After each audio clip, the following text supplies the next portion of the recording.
what we put into our minds to give us the proper attitude in order to maximize this one day, because I don't have any guarantees of tomorrow. Right. I don't even have any guarantees for the rest of this afternoon. I may keel over during this podcast. I don't know. I hope not, Tim. And if I have to open this mystery box too many times, I may have to. It's like, no, another question.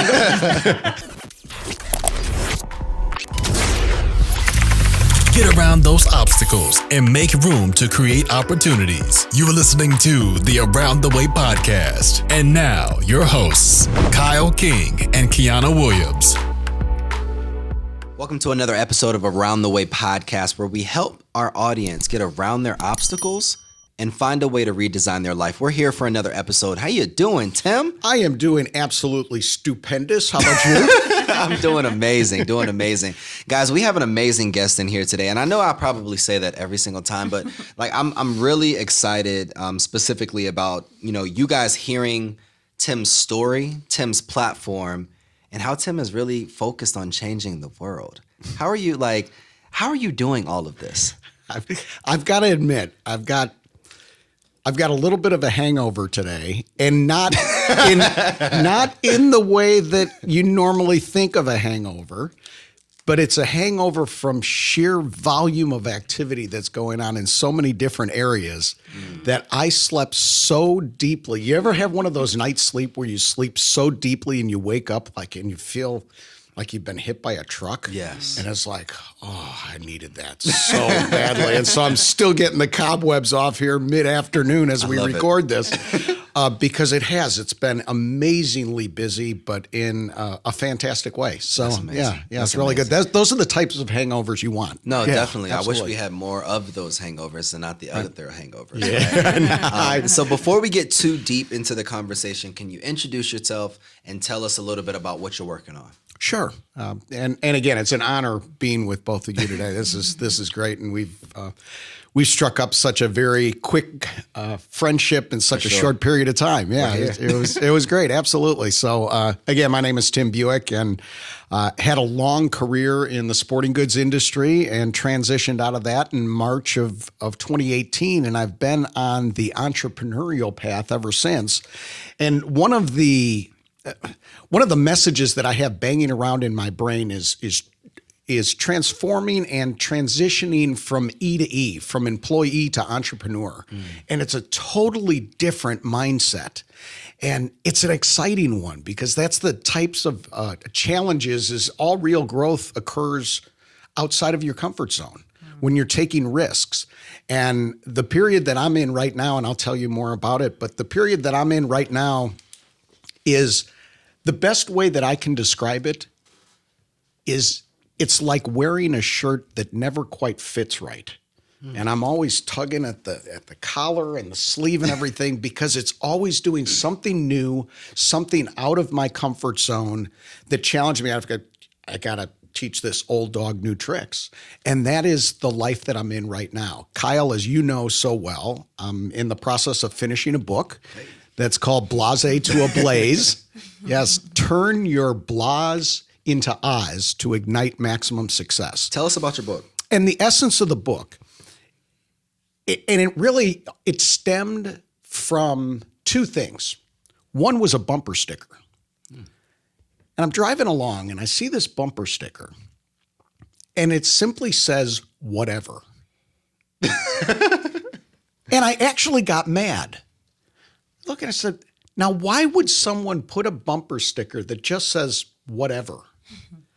And I thought about that, and I said, far too many people live the apathetic life. This is the one life we have, and we're going to approach it with whatever? No, it should be whatever it takes. Exactly.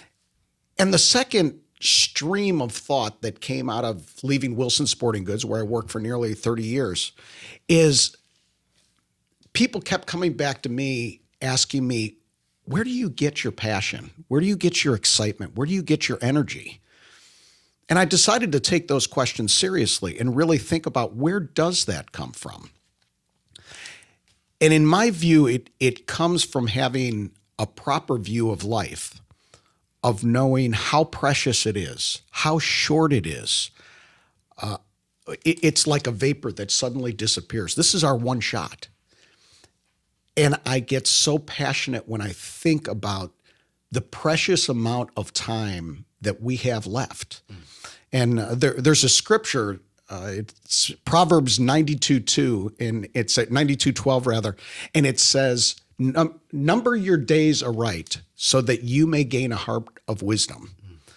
And I came across that little passage in Proverbs 2-3 decades ago. And I decided to count the number of days that I have been alive. Then it turned to counting the number of days I have left, given the average lifespan. That's a scarier count. That's a countdown clock that really can give you pause and realize, okay, in the average lifespan. What is it, about 79? It's, and I should memorize the number, but it's like 74,352 days, something along those lines. Going by that figure, I don't have a lot of days left, on the average lifespan. So what am I going to do with it? And that's the genesis of the book. That's where it was of going from blasé of, I meet so many people that have an apathetic attitude, or more accurately, they have an attitude of being lost and not living their life by design, but by happenstance, by letting external circumstance govern where they go. And then they end up in a place where they don't want to be. And so that's the blasé part of meeting a lot of people that maybe have been doing the same thing for a long period of time, whether it's 5, 10, 15, 30 years, and their passion and their energy is not what it used to be. How can you get that back? First of all, why is it happening? And then how can you transform from blasé to ablaze? And then going through Ablaze of saying, so what is that everlasting fount of energy? And that's the essence of the book. I love that. I love that. So I know there's somebody in our audience right now, somebody that's listening in right now, that's in that place of whatever, that's in that place of blasé, right? Just kind of just going through the motions. What would be your advice? What is the steps that you would give them to get from blasé to ablaze? Socrates said, know thyself. That's the first step. It's really finding out where you are, because you can't figure out where you want to go until you first know where you are. And as I line out in the book, I start with the first chapter of an aspirational model of looking to someone and saying, that's the person I want to be, whether it's terms of character and countenance, whether it's position and power and prestige, of looking at someone, and we all have people that we look up to, and we say, I'd love to be that person. Mm-hmm. Okay, so why? And then kind of delineate that out to figure out, well, why do I want to be there? What makes me want to aspire there? And then at the end of the first chapter, I asked the question, so why aren't you there now? What's holding you back? And that's the blasé part of it. I go through 5 reasons why you may have flatlined. Hopefully not literally, because you wouldn't be listening to this, I guess, if you did. But what are some of the reasons why you may have hit that black ice in life? And to go through that, and then to transition from there into how do we light the flame? Where do we find those sparks again? And then it's really drilling deep through a series of exercises, drilling deep of saying exactly who is Kyle? Who is Kyle? How are you exactly wired? What are your passions? What are the things that you love? What are the things that you hate? What are you good at? What do you suck at? And I could have a long list. I got a long list on that side of the equation. I know what I do well, and I know what I'm horrible at. And to go through that process and then say, how do you get to the intersection between how you're wired and then what do you do with those skills, gifts, and abilities? And so one of the aspects of the book is I said, let's develop a mission and purpose statement of going through and saying, if you could write a purpose and mission statement for your life, what would it be? In fact, I just hung up. I was counseling a student from Rice University on a Zoom call before coming into the podcast studio. And it was a great phone call because she's asking all the right questions of what do I do when I graduate? How do I find the job that I want? And to go through that process, I said, do you have a purpose and mission statement? Do you have that? And no, because the vast majority of us don't. And once we dial down there, then it animates the rest of our life because then we tie back everything to that statement. Hey, I've got this great opportunity. It's like a big title and big money. Say, it feels like a big deal. Does that tie back to your mission and purpose? Maybe not. And then I go through and say, so once you have figured that out of where you may be going, how can we continually have that passion and continue to refill that fountain of energy? Exactly. Because we all get worn down and exhausted, especially in the world that we live in right now and the challenges that we have. That's amazing. That's amazing. I guess, a lot of times we are, amazing coaches, right? We are experts in our, our respective lanes. What is your passion or your mission statement? Well, mine is to bring light, laughter, and love to all who cross my path. How do I do that? And the light part is the intellectual knowledge part and the wisdom part. I've lived a few years, married with 4 kids. They've taught me a lot. Hopefully I've taught them a thing or two, but they've taught me a lot more than I have taught them. And so those experiences through work, through life, through challenges, hopefully lead to a knowledge and wisdom that I can share to provide that light to other people. The laughter part of it is we don't do enough of it. Life is so difficult. It's so hard at times. And to be able to laugh and to find the joy in life is so, so critical. And the love part of it is caring for one another, of truly having another person's best interest at heart. And to be able to share those 3 aspects to help transform a life, I call it leaving footprints on another person's heart, of being able to do that so that I can create experiences and moments and memories that will, what I say, stick to the ribs of another person. The illustration that I like to use is when you go to a movie, what's the one thing you don't want to happen? The icy machine to stop working. That could be. What? No popcorn? Where's the butter? No. In terms of the movie, if we can ever go back to a movie theater. I think the movie to just be bad. Yeah. And like a waste of time, waste of money. Bingo. Yes. You don't want to go into a movie theater and leave the movie theater the exact same way you went in. Yeah. You want to be transformed. And you want, I say stick to the ribs. There's times that I've walked out of a movie or in an experience and go, this is going to stick with me for a while. This is going to be lasting. The last thing you want is, whatever. I mean, it's a waste of time. So I paid that much money and wasted 2 to 3 hours of my life and I'm the same?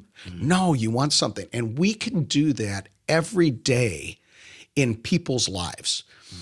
I come to the studio today really excited coming off this phone call because this gal from Rice University was asking all the right questions. And at the end of our time together, she says, Tim, I have so many notes. This has been so beneficial going all through. This is going to be so helpful. And I'll do all the things that you had recommended I do. And I got more out of it, I think, than she did because I am absolutely passionately and I believe dearly that this is going to help to put her on a path to success, which gives me joy. So I have a question. So I know a lot of what you talk about essentially is like living a purpose-driven life and like maximizing the time that you have and appreciation for what's in front of you. I could be wrong, but I feel that at some point maybe you either saw someone else taking something for granted, or you at some point maybe took something for granted and there was something that showed you like you have this finite period of time. I know you said like you looked up this whole thing about like the, minutes or seconds or whatever you have, days available on Earth, but like is there something more behind why you feel like living in the present and being present is so important? Great question. I can't say that there was necessarily a watershed moment, because even when I was in high school, I got in freshman year in high school, I'm thinking this is going to be over so fast. Even way back then, and then college, I go, this is going to be like twice as fast. This is a lot of fun. I don't want it to end. This is really good. I don't want. How can I make college 34 years rather than 4? It's like, I'm living the dream.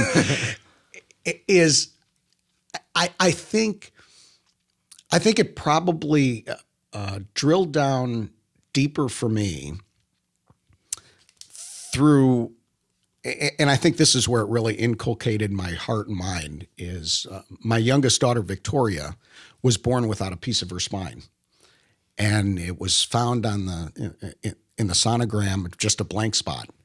And it's a very long story that I'll keep brief. But she was born and everything looked and appeared to be normal. But as she continued to grow in the months, the angle of her back continued to become much more severe, to the point where it was at 44 degrees. And the doctor said, if we don't operate, there's a high likelihood that she'll be paralyzed from the waist down. Anguishing process, 7-hour surgery in a body cast for 6 months. We had to do it twice, had to wheel her around in a mechanical cart, and the emotional anguish, the physical pain for her, and the scenes that I saw at Children's Mercy Hospital in Kansas City in the intensive care unit, the horrors that I saw there, and I realized life really is precious. There was one night where some friends were visiting Victoria shortly after surgery, and I had left, I think, to just take a quick break, and her blood supply popped out, and her blood was starting to flow on the floor. I mean, literally life draining from you, and having to call the nurse and that type of thing. Thank God I missed all this. And a series of other circumstances that have happened through life that I would not wish that on anyone of those experiences. Yet it was the best thing for me, because I'm a live it up, levity, laughter type guy. Where's the next party? Yeah. I've never cheated myself in the fun department, and I still don't. The depth of meaning, though, has been so increased, of realizing, you know what? Life isn't just a party. It can be. I'm certainly not opposed to it. You have one this weekend. Look, odds are I'll be there. Okay? I mean, I love that. Life is richer than that. It's deeper than that. And I never had that depth until I went through significant trials, really painful trials, the loss of my grandparents, the loss of my parents, what happened with Victoria, and I could recount other stories that have been really, really hard. That's a good thing. That's not that I want those things to happen, but it's what we take away from these experiences. And so, having spent a lot of time in hospital emergency rooms through my own personal, physical maladies and that type of thing, and then also through family members and death, and being at the bedside when my mom died was just the most dramatic week of my life, and it was awesome in the best way. So that's a very long-winded way of saying it's these moments through trials and suffering that actually can help you transform even to a greater level of purpose, fulfillment, joy, and happiness. This is good. This is so good. So I know we've had private conversations, and hopefully I'm not, I guess, overstepping my bounds. But you've experienced a lot during COVID, especially within the last, few months. How has that reassured you that this book and this new journey that you're on is so necessary? It is remarkable how life works sometimes. How you and I met, surely by happenstance. And we meet one day at a studio because a stranger LinkedIn messaged me and wanted me to come in and record something, and neither one of us knew why we were even there. And then I invited you on my podcast, and then we decided to do lunch, and you said, Tim, where's your book? Wait, you don't have a book? What's wrong with you? Where's your book? And it was enough of a challenge of saying, well, this thing was half written like a couple of years ago. So it sparked in me to finish this book. So I'm finishing this book, and I start to really dial down to finish this book. One of the many things that I do is I'm a director of paddle sports at Old Providence Racket Club here in Charlotte, North Carolina. And I'm on the paddle court, and I did something I had never done before. I fell. I either stepped on a lace or stepped on my foot. I went down. My arm was extended straight. And I knew as soon as I hit, this is not a good thing. This does not feel right. Long story short, I broke my arm. So I go in, and this is on January 6th. I remember this day very well. January 6th of 2021. I go into the doctor's office, and I had done a first series of x-rays, and they said, we don't really see anything. There might be a hairline fracture. The doctor comes in and says, whoa, I didn't expect to see this. I said, what? He said, well, you've got a significant break. I don't know where this came from, but it's like 3 millimeters. If it gets to 4, he said, this is a serious situation. I mean, we got to watch this thing. You're out for 3 months. I thought I was going in and I was going to do a few exercises for a couple weeks and I'd be back on the court. Well, I'm still, before I even had a chance to send out invitations for my pity party, my phone rings, and it's my daughter, Victoria, and she's crying. And I said, what's wrong? And she said, Ray Truslow just died. One of our closest friends. He had just died in his sleep. My daughter, Victoria, is in his daughter, Rachel's wedding. I would consider her my fourth daughter. She was at our house, and he had suddenly passed away. And then that afternoon, I got a phone call from the hospital that a dear family member was terribly ill. And it's a really, really heart-wrenching situation. All on January 6th. And you're having a bad day when the best news you got of the day is that your arm's broken. Go, hey, that was the best news of the day. And I came away from that, and I'm writing this book with my broken arm. And I was challenged with the thought, Tim, do you really believe the words that you're writing? Do you really believe that you can go from Ablaze to Ablaze? Or is this just like fluff stuff, rose-colored glasses type stuff? Do you really believe these words that you can live a passionate, joyful, fulfilled, purposeful life despite everything that's going on? And I do. I absolutely do. And I think it makes it more impactful because if someone wants to accuse me of going, yeah, this is just rah-rah motivational speaking, yeah, because you're Mr. Happy, all that, I go, let me tell you about another day that just happened 1 month after that. On February 8th, my oldest daughter's birthday, Hannah. It's also my father-in-law's birthday. And I wake up to the news that my mother-in-law had just passed away on her husband's birthday, on my daughter's birthday. And there were a series of other things that happened that day that I'm really not at liberty to talk about that were even more difficult. So it gives you a sense of just how hard this day was. Just 4 weeks after January 6th. And I really was starting to think, my gosh, what's going on? And I think it's in preparation for the next steps that we're taking. of saying, let me tell you how you can be ablaze. Despite it all, despite what's happening in our world, in our communities, in our personal lives, despite it all, we are not governed by outside circumstances. It's called internal locus of control, meaning that we control how we can evaluate and adapt and recover from outside circumstances despite it all. And it is a choice. It is a choice. This is good. This is good. We're going to take a commercial break. That works. All right, so we are back from our commercial break.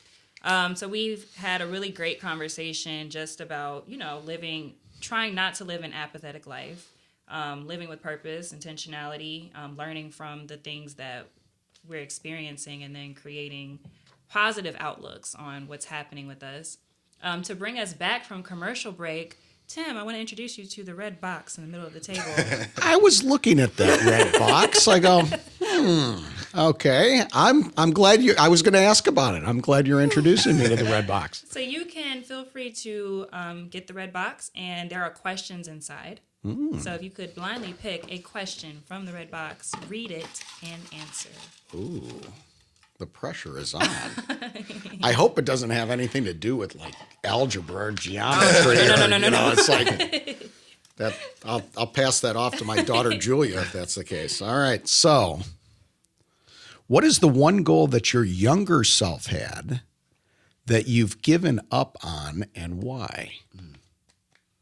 First thing that comes to mind is I am a graduate of speech communications at Eastern Illinois University with the goal of being in radio and television, which I loved, and I did for 5 years.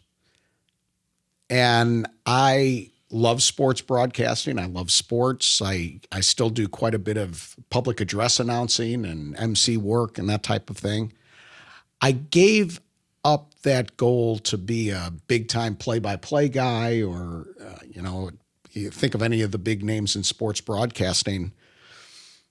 I gave that up in exchange for a family and stability. Is that in the broadcasting business, I counted up, I moved some 20 times early in my career because you go to different stations and different markets and you're bouncing around doing all sorts of different things. It sure sounds glamorous. And when I was on television as a sports anchor and a news anchor, it was so cool. I was recognized in restaurants and grocery stores and everything. And then I'd look at my bank account and it was empty. And I go, well, so it kind of wears off pretty quickly, is the way that the industry works is the big time stars get paid big time money. And then there's everybody else. And so there's not much of a middle class in broadcasting. At least back then there wasn't. It is my passion. I still love, by nature, I'm a communicator, and I love communicating. I love getting excited about sports, and it's March Madness time as we're recording this. It's also great, which I love to do, and I'm able to do it as a side jam. But I did give up on that again for the stability, and I don't regret it. I don't regret it, and especially now that I can still have a hand in it. Can I tell you a quick little story? Of course. All right. So real quick story. So I have become known for leaving my wacky outgoing voice messages, and I'll just, I change it every week, and I am touched, honored, and humbled. You take time out of your busy day to call little old me, and I go through this whole riff of what's going on in the world at that time. So I get this phone call, and this had to have been some 15 years ago at least.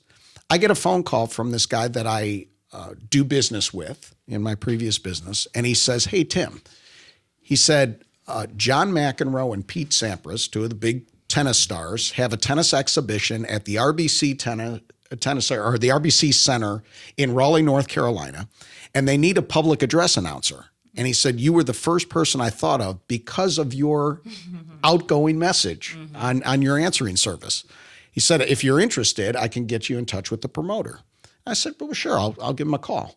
Long story short, I ended up doing that match at the RBC Center. It's been since renamed. I can't remember what it is now, up there in another bank. Yeah. And I subsequently did a lot more matches. And so then did other exhibition matches. Then my daughter went to school here at a school locally. And I'm talking to the athletic director. And I said, hey, I do some announcing work if you ever need anybody to do that. And he says, as a matter of fact, our regular football guy is going to be gone on Friday. Could you do the game and we could be up there in the booth to help you? And I said, okay, that'll be great. So I show up for the game, and within the first 2 minutes, he goes, oh, I see you understand. You know what you're doing. I don't think you need any help. And the head of the school came up to me and he said, you know, we have people like parents who volunteer, and then we have a professional like you. Which it really warmed me. He said, would you be willing to do the basketball? And I said, well, yeah, I'd be happy to. And then the baseball guy said, would you be willing to do the baseball? Long story short, it led to all these other MC gigs. And so I'm able to do what was my original dream, but I'm able to do it on the side to the point that it led to a variety of things because I had become known that in my business at Wilson Sporting Goods, we had Roger Federer coming in Sitges, Spain, which is suburban, about 30 miles outside of Barcelona. We're having this global sales launch, and they come to me 2 days before and they say, listen, we want to do a stage interview with Roger. This is kind of impromptu. We're changing things around. Would you do the interview? So this is in front of 500 of our biggest customers from around the world, and to spend the day with Roger Federer. And he is, I could tell Federer stories all day. One of the truly great guys, and did that. And it led to all these other ancillary opportunities from that one phone call because of an outgoing message on, back then, my answering machine led to all this. And that's how life works sometimes. Yeah. So, you were talking about, all right, am I doing the thing? Am I doing the one thing? There's a saying that I really like, jump and then grow wings. And these opportunities come your way and you go for it and you don't know where it's going to lead. That's how can someone have whatever on their bumper? No, it's not whatever because you don't know what that next big thing's going to be. Let me ask you this. So there is a belief that when we think about the things that we wanted as children, like whatever our dream job or our goal or whatever it was as a child, that if we don't do that as an adult in some capacity, that we are not fulfilled. Like, say, for instance, Kyle, what did you want to be when you were a child? I wanted to be a nephrologist. I wanted to be a doctor that specialized in the kidneys. And the reason why I wanted to be that is because my grandmother, my great-grandmother, like everyone almost on my family, on my mother's side, has struggled with some type of renal failure. Wow. So I even remember going in high school, my parents signed me up and I was one of the few selected in the state of North Carolina that got selected to go to Duke University Medical School as a part of an H-Prep program. There was like 12 of us where it was 3 weeks of like intensive medical school for high schoolers. I even can still tie a knot with one hand, like in a surgery room. Wow. So they taught us so many different things. And I remember I have a recommendation letter from an actual surgeon. He was a black surgeon. And he was like, this career is for you and you're going to change lives. And I never forgot that. And interestingly, it's like no one's ever asked me that. Interestingly, I got to college and I studied pre-med and I excelled. And then it got to taking chemistry. And I always laugh about it, but I couldn't get past it. I could not.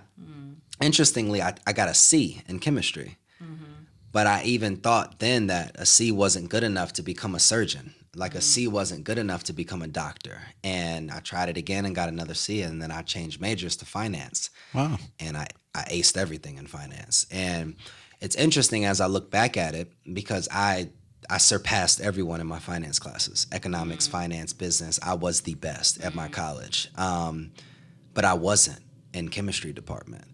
And I look back, years later as, I have a finance degree now, the focus in international business, and I'm this successful entrepreneur. But I watch Grey's Anatomy and I watch doctor shows, and I even have a lot of, friends that are in the medical profession, and even my sister. I'm not passionate about finance. It's just, I just know it. Yeah, like if I could give up everything right now, I would still go to medical school. Really? I really would. Interesting. So that's kind of my question. That's like the embodiment of what I was saying. So like, I feel like a lot of times, and I asked this on like Instagram one time, and I was like, what did you want to be as a child? And what are you doing now? Like, is there any correlation between those two things? And even if it's not the exact same thing, a lot of times it's something similar. And if it's not, sometimes you kind of not regret, but like there's some like what if feelings. And I live that sometimes. Like even after college, I went to work for Johnson & Johnson because it was technically medical, but it was in pharmaceutical sales. So it was kind of like the perfect mix between I can make as much money as I want, but I'm still close to medicine. And it's so interesting. Like I've never been asked this. So I remember reading like what I can't even remember what it's called, but like you're reading what the medicines are made of and like the ingredients and how the efficacy and all of the different things. And when the COVID vaccine came out, I'm reading the reports on COVID, not from a medical standpoint, and reviewing the notes. And that's why I haven't taken the vaccine yet, because it doesn't have a long enough term of efficacy. Because I've seen things in pharmaceutical sales when they come out with drugs, and the population of who they're actually testing the drugs on it's another story that I probably can't even talk about publicly. But so I look at these things, right? You have a longing still. Yeah, and I love it. I love medicine, and I love helping people, and I always wanted to be that surgeon that it was me that they called to save a kid's life in the surgery room. And I can come out and hug that parent. Like I see it. I literally see it. And after Johnson & Johnson, I wanted to go to the Air Force because I wanted to be a medical doctor for like a military doctor. And I had a son. And it changed the trajectory of everything. And because I couldn't go and, I wanted to be there for my son. So it's interesting, Tim, and this is where we relate a lot, is because you sacrificed a lot because of family and stability. Right. And I sacrificed, I feel like, everything because of my son and him being family and the stability for him. And I moved to Charlotte, and now it's been one of those things. But I ask myself that often, like, what if I would have maybe given up 6 years of his life, and I would have been that surgeon, or I would have been that physician, but I wouldn't have that relationship with him that I have now. And you never get those years back. I had a philosophy, because I traveled a lot in my previous position, is every night I wasn't there to tuck in the kids was one less night I would have to tuck them in. That's true. Because for each kid, I had this grand routine that I had and it was a grand routine that took a long time, and I loved it. With each child, one night it suddenly stops. Hey, Hannah, you want to tuck? No. No, I think I'm good. What? No, you can't be good. Wait, I'm not good. I'm doing this for me. And each one of them, there's an expiration date on that bottle, and it is, and it's tough. And so you want to make, again, it goes back to making every day count, because you don't get a do-over. There's a sense of urgency that we need to have about every day in life, because even if we decide to go back and do something, it's still going to be different. Right. What popped into my mind was college. Loved college. Didn't want it to end. Graduation was one of the dark days of my life. Oh no! Now what do I do? The party's over. And I'll go to graduate school. I can keep the party going. I go to grad school. Different. It's different. It's different. And then I took the weekend sports anchor job, and then which turned into a full-time gig at TV2. And so then I quit graduate school, but I would go back to Eastern Illinois and, hey, I'm here. that season is over. And we have seasons of life in which we need to take advantage of spring, summer, fall, and winter, and then they change. What season are you in right now? Oh, great question.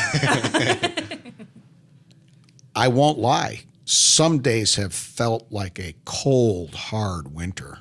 I've told you about 2 of them. Yet it's spring. Things are starting to really bloom. And yes, I am an optimist, yet to me, it's a learned trait. And I know this is debatable of is it nature or nurture? But we can wake up every day and open up a web page and news source and read the news and go through and, that's going to set you on a happy path, won't it? And we do need to choose of what we put into our minds to give us the proper attitude in order to maximize this one day, because I don't have any guarantees of tomorrow. Right. I don't even have any guarantees for the rest of this afternoon. Right. I may keel over during this podcast. I don't know. I hope not, Tim. And if I have to open this mystery box too many times, I may have to. It's like, no, another question. But it is that important.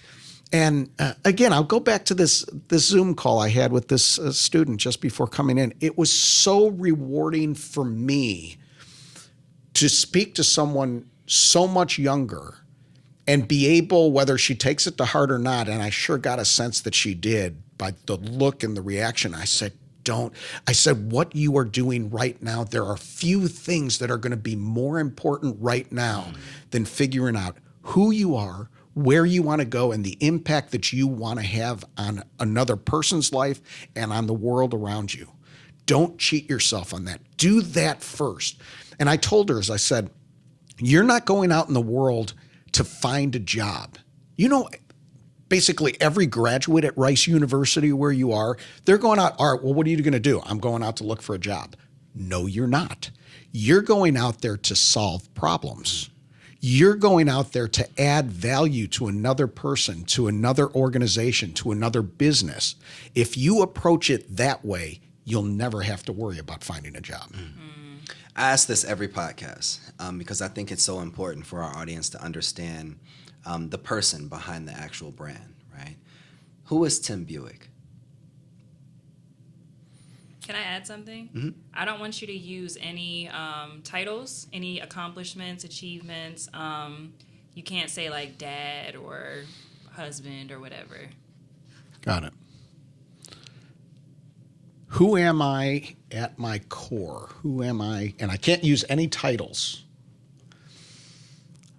I am a person, as you've gotten a sense through this podcast, that wants to wring out every minute that I've got on this earth.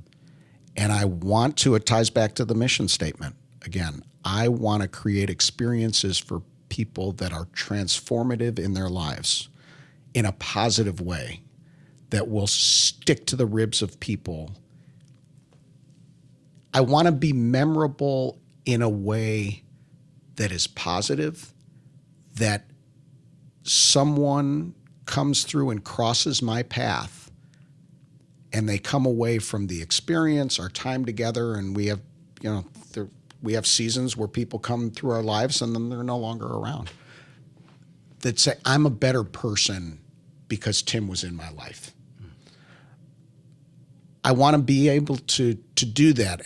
And much of the passion that, tell me if I'm not answering the question directly, but a lot of the passion that I get for this book and this current endeavor is for the enormous amount of time that I've wasted up to this point that I could have used to so much more benefit to the people around me and to the world and the community. And so I'm doing makeup work. And so does that answer your question? It does. What are you thinking? What do you think? I think we're probably thinking similar things. So you talked about it was a lot of want to be, but who are you now? I am a person who, that's great way to pin me up against the wall a bit, pal. Thanks. I thought I could escape this one. And I'll probably answer again, and it's probably still not good enough. No, that's a good way of saying it. Who am I now? I am, in some ways, in a very uncomfortable spot. And discomfort is the mother of invention. That's a good thing. Truth be told, if my position hadn't been eliminated, if I hadn't been eliminated, I would have been doing the same thing because it was a big position, big title, got to rub shoulders with big people. You get to hang out with Roger Federer and Serena Williams and Billie Jean King. And, it's a cool gig. But I learned something shortly after I left. This thought came to me so crystal clear. Tim, don't live for the perks. Live for your passion. So often we make decisions on perks. I'm going to take this job because it's got a nice benefit. I get a 401k. I get the salary. I've got an expense account, this thing. And we look at all the perks. Is that your passion? Is that what you should do? The question that you're asking, is that what you should do with your life? Right. So who I am now is I feel I am in transition from living a very good, exciting, meaningful life that I have been blessed beyond measure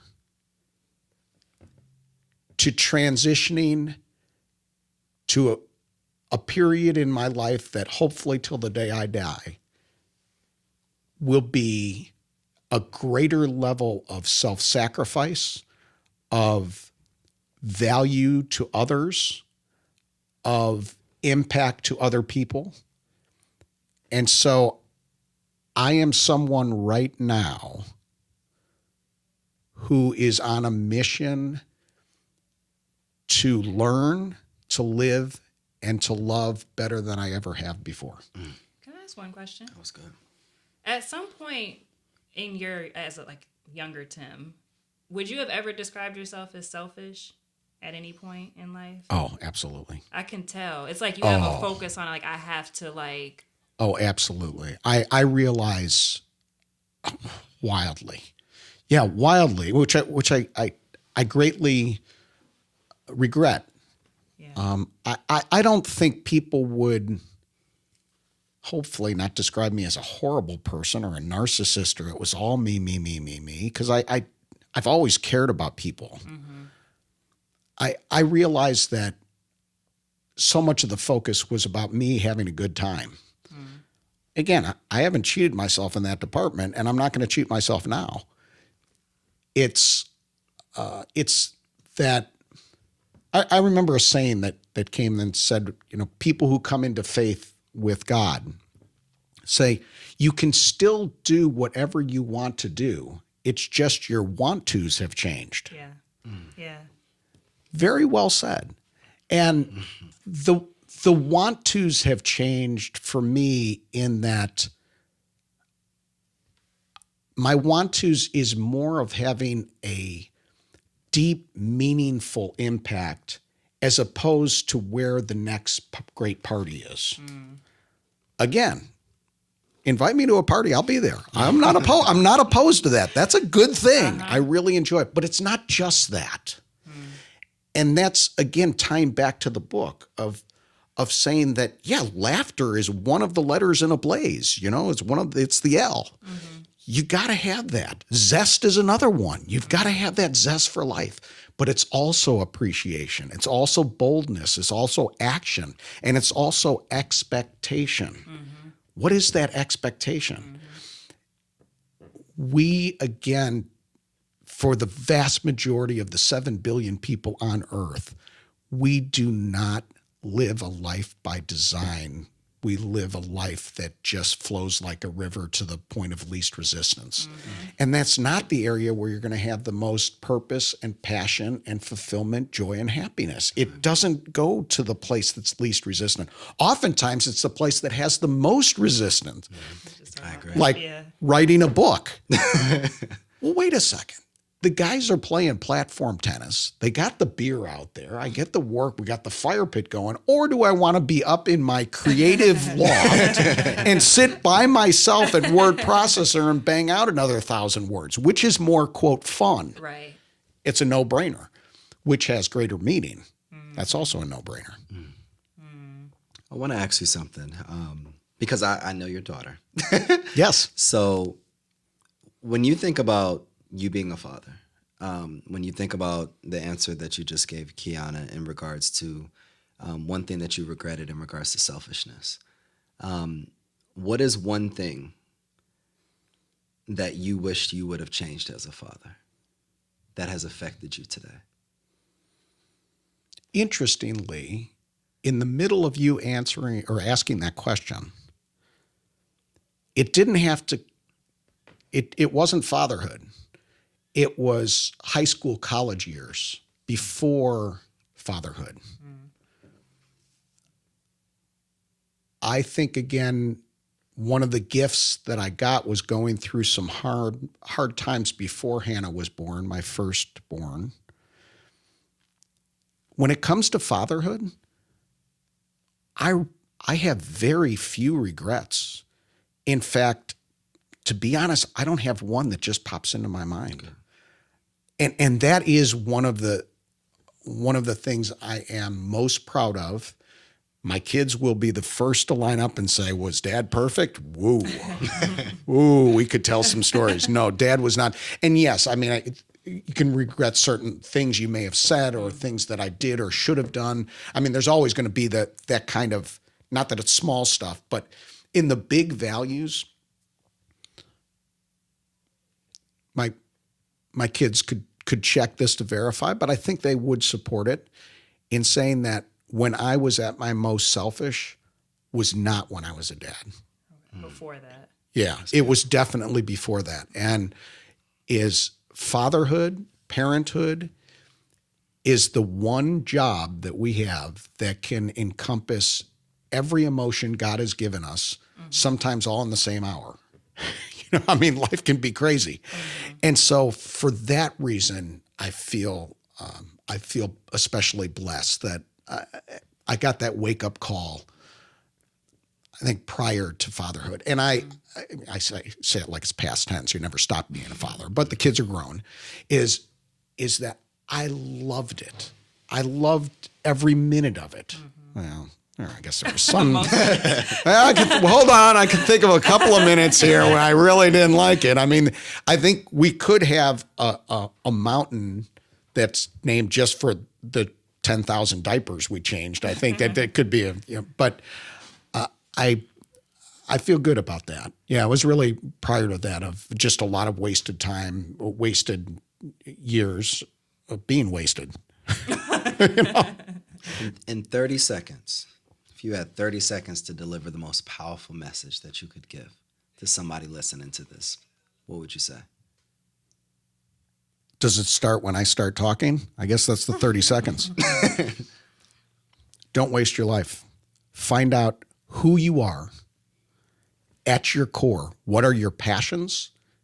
Find your purpose. Go through the process of writing a purpose and mission statement for your life, and then take action. Don't wait. Don't wait. Perfect is the enemy of done.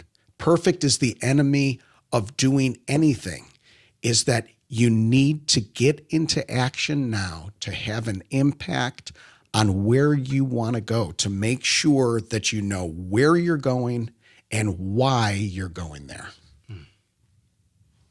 Tell us where people can find you, Tim. They can find me at www.timbuwick.com is the website. They'll also have a web address, which is Blaze to Ablaze, which is BLASE, 2, ablaze.com. to get information about the book as well. And then I'm also on Twitter, Instagram, and Facebook at Tim Buwick, as they can find me there. Man, this has been such a rich conversation. So thankful to have you on, Tim. So thankful to have you on.